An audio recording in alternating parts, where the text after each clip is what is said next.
நல்ல டேஸ்ட்டாக கொஞ்சம் காரமாக ஸ்க்ராம்பிள்ட் எக்கில் ஒரு மசாலா சேர்த்துட்டு மோர் குழம்பு, சாம்பார், சொதி, ரசத்தோடு சேர்த்து சாப்பிடும்போது அவ்வளோ சூப்பராக இருக்கும். நீங்களும் இந்த ரெசிப்பியை ட்ரை பண்ணிவிட்டு எனக்கு கமெண்ட்டில் எப்படி இருந்ததுன்னு சொல்லுங்களேன்.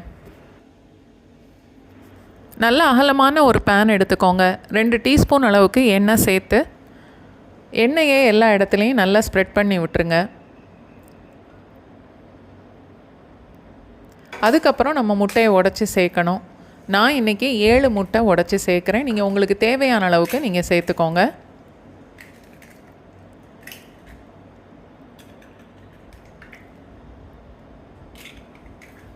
ஃபஸ்ட்டு முட்டையோட மஞ்சள் கருவெல்லாம் நல்லா உடச்சி விட்டுட்டு ஒரு கரண்டியில் நல்லா கலந்து விட்டு முட்டையை பொரித்து எடுத்துக்கோங்க. முட்டை பொரிக்கும்போது அந்த துண்டுகள்லாம் ரொம்ப பொடியாக இல்லாமல் கொஞ்சம் பெரிய துண்டுகளாக இருக்கிற மாதிரி பொரித்து எடுக்கணும். முட்டை ரொம்ப வேக விட வேண்டாம், 3/4 அளவுக்கு வெந்தாலே போதும். அப்போ தான் நம்ம சேர்க்குற மசாலாலாம் அந்த முட்டையோட நல்லா சேரும்.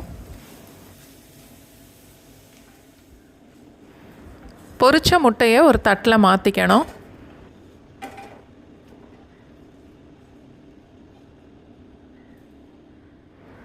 அடுத்து மசாலா செய்கிறதுக்கு பேனில் 1 டேபிள் ஸ்பூன் அளவுக்கு எண்ணெயும்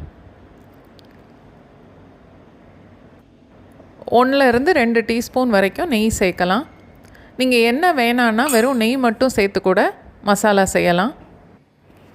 பெரிய சைஸில் ஒரு வெங்காயம் எடுத்து இந்த மாதிரி கட் பண்ணிக்கோங்க. ரொம்ப பொடிசாக வெட்டணும்னு இல்லை. 2 இல்லை 3 பச்சை மிளகாய், 1 கொத்து கருவேப்பிலை எல்லாம் சேர்த்து வதக்கணும்.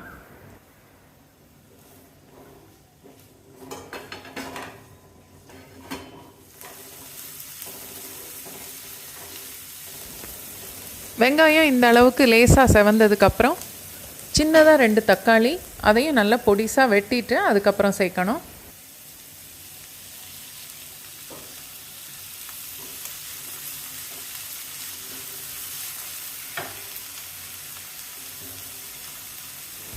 மசாலாவுக்கு தேவையான அளவுக்கு உப்பு சேர்த்து நல்லா கலந்துட்டு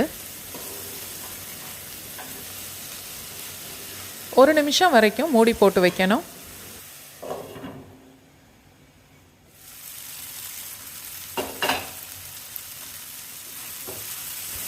தக்காளி ரொம்ப குழைய வேண்டாம், இந்த அளவுக்கு வதங்கினாலே போதும்.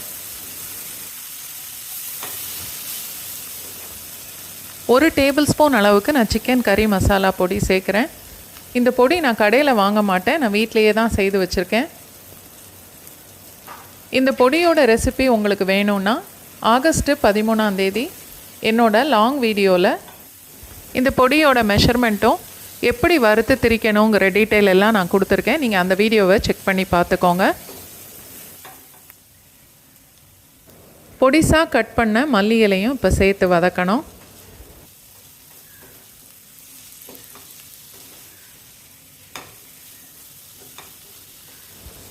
எல்லாம் சேர்த்து 1 நிமிஷம் வரைக்கும் வதக்கிட்டு பொரிச்சு வச்சுருந்த முட்டையெல்லாம் இப்போ சேர்த்துடலாம். வரா சுவையரும்பு சேனல் சப்ஸ்கிரைப் பண்ணிவிட்டு பக்கத்தில் உள்ள பெல் ஐக்கானும் ப்ரெஸ் பண்ணிட்டீங்கன்னா இந்த மாதிரி ஈஸியாக நல்ல டேஸ்டான ரெசிபீஸ்லாம் நான் போடும்போது உங்களுக்கு நோட்டிஃபிகேஷன் வரும். ரொம்ப பெரிய துண்டாக இருக்கிற முட்டையை இந்த மாதிரி 2-3 உடச்சி விட்டுக்கோங்க.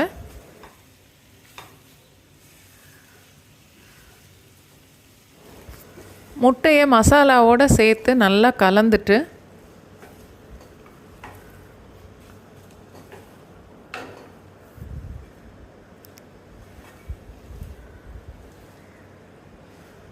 அடுப்பை லோ ஃப்ளேமில் வச்சு 1 நிமிஷம் வரைக்கும் மூடி போட்டு வச்சிடணும்.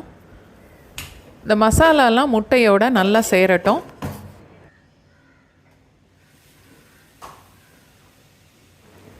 இந்த முட்டை மசாலா ரெடி பண்ணிவிட்டு ஒரு ஹாட் பாக்ஸ்லேயோ இல்லை வேறு ஒரு பவுல்லையோ போட்டு மூடி வச்சுட்டு நீங்கள் சாப்பிடும்போது யூஸ் பண்ணாமல் சாப்பிட்றதுக்கு ஜஸ்ட்டு 10 நிமிஷம் முன்னால் இந்த மசாலா செய்துட்டு சுட சுட சாப்பிட்டு பாருங்கள்.